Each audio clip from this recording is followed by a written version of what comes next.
Ағайша Исағұловаға. Өз әлемі рухани байлығы бар, өз әдебі адалдық айдыны бар.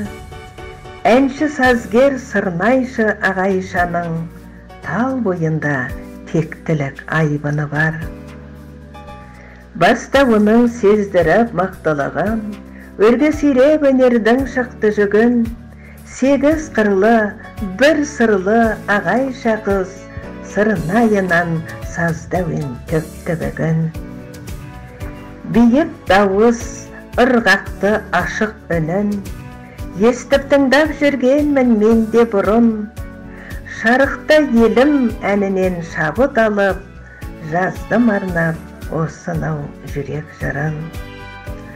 Ұлағатты ұстаздық жолын сақтап, шәкірттерін бәйгеге қосқан баптап, дарабоз дарындылар дайындаған еңбегін тарих беті жатыр қаттап.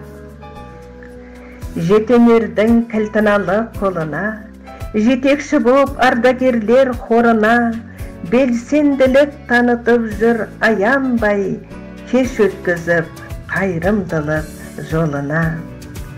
Өлкесінде өнердің шарықтаған, үні көкте қырандай қалықтаған, Ағайшасы қазақтың аман болсын, ән жазудан ұлтына жалықпаған.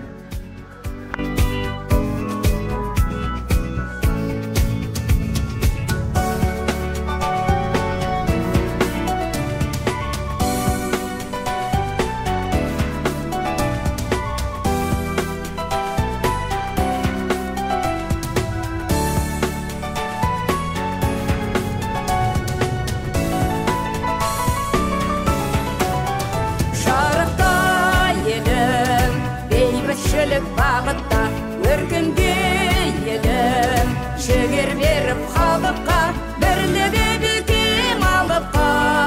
Айналып елім шарықта, бірлігі бекем алыпқа. Шарықта биік шарықта елім, шарықта елім, бейбітшілік бағытта өркінде елім, жігер беріп халыққа,